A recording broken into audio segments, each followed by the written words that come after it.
సంగారెడ్డి మండలం ఫసల్వాది శివార్లోని శ్రీ జ్యోతిర్వాస్తు విద్యాపీఠంలో ఈ నెల 25వ తేదీ ఆదివారం ఉదయం 10 గంటలకు శ్రీ పాపనాశ రథసప్తమి వ్రత మహోత్సవాన్ని ఘనంగా నిర్వహించనున్నట్లు విద్యాపీఠం వ్యవస్థాపకులు బ్రహ్మశ్రీ డాక్టర్ శ్రీ మహేశ్వర శర్మ సిద్ధాంతి తెలిపారు. శుక్రవారం ఆశ్రమంలో నిర్వహించిన మీడియా సమావేశంలో ఆయన వివరాలు వెల్లడించారు. 2014 సంవత్సరం నుంచి మహిళల కోసం ప్రత్యేకంగా ప్రతి సంవత్సరం ఒక వ్రతాన్ని నిర్వహిస్తూ వస్తున్నామని చెప్పారు. ఈ ఏడాది నిర్వహిస్తున్న పాపనాశ రథసప్తమి వ్రతంలో 1671 మంది మహిళలు పాల్గొంటారని, సుమారు 174 గ్రామాల నుంచి భక్తులు హాజరు కానున్నారని తెలిపారు. ఆరోగ్యం, సంపద, పాపనాశం కోసం ఈ వ్రతానికి విశేష ప్రాధాన్యం ఇస్తుందని చెప్పారు. విద్యాపీఠం 2014 సంవత్సరం నుండి ప్రతి సంవత్సరం కూడా ఒక మహత్తరమైనటువంటి వ్రతాన్ని మహిళలలో ఆధ్యాత్మిక చైతన్యం కోసం నిర్వహించడం జరుగుతుంది. మన సమాజానికి మూలాలు మహిళలు. మహిళలలో ఆధ్యాత్మిక సంస్కారం కలిగితే ఆ కుటుంబం అంతా కూడా శ్రేయోపదంగా ఉంటుందని మనకు ధర్మశాస్త్రం తెలిపి ఉన్నది. ఎత్ర నార్యస్తు పూజ్యంతే తత్ర రమంతి దేవత అని చెప్తూ ఉంటారు. అంటే మహిళలు ఎక్కడైతే గౌరవింపబడతారో, ఎక్కడైతే సంస్కరింపబడతారో ఆ సమాజము పటిష్టవంతంగా తయారవుతుంది. అందువల్ల మహిళలలో ఆధ్యాత్మిక చైతన్యాన్ని కలిగించేందుకు శాస్త్రం బోధించింది వాళ్ళు వ్రతం ఆచరణ చేయమని చెప్పింది. మనకు అనేకమైనటువంటి వ్రతములు ఉన్నాయి. ప్రతిరోజు ఒక్కొక్క వ్రతం చెప్పారు. 360 వ్రతాలు ఉన్నాయి. దాంతోపాటు ఇంకా అనేకమైనటువంటి వ్రతాలు ఉన్నాయి.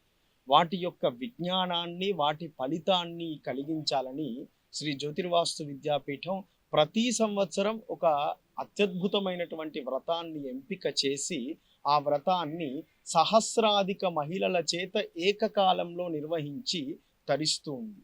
2014లో సువర్ణ గౌరీ వ్రతం అనేటువంటి ఒక మహత్తరమైనటువంటి వ్రతాన్ని ఆచరణ చేసింది 1000 మంది మహిళల చేత.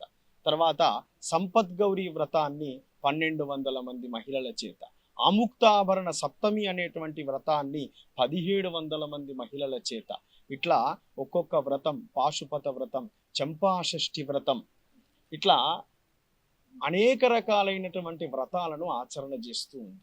వ్రతములు ధర్మశాస్త్రం ప్రకారంగా 3 భాగాలుగా చేయడం జరుగుతుంది. మొట్టమొదటిది సౌభాగ్య వ్రతములు అని అంటారు.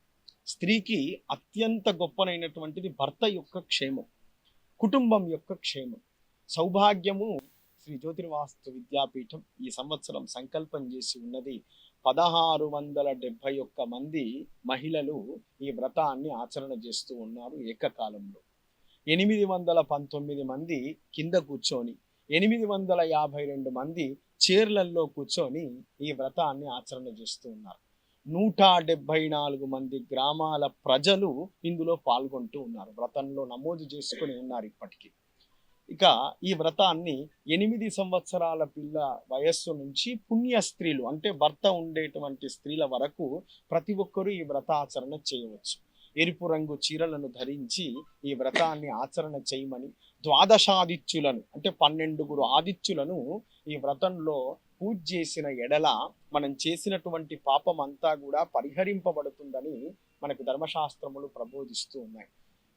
విద్యాపీఠం ప్రతి సంవత్సరం కూడా అత్యంత వైభవోపేతంగా ఈ వ్రత మహోత్సవాన్ని నిర్వహణ చేస్తూ ఉంది. ఈ సంవత్సరం కూడా అనేక మంది మహిళలు ఇంకా వ్రతంలో నమోదు చేసుకోనటువంటి వాళ్ళు ఈ వ్రతం చూసినా ఆ ఫలితం కలుగుతుంది. కాబట్టి అశేష ప్రజానీకం తప్పక పురుషులు కానీ, మహిళలు కానీ, పిల్లలు కానీ ఇక్కడ ఇచ్చినటువంటి వ్రత ప్రసాదం తీసుకోవడము ద్వారా పరిపూర్ణమైనటువంటి ఆరోగ్యం కలుగుతుంది. వారు ఆరోగ్యం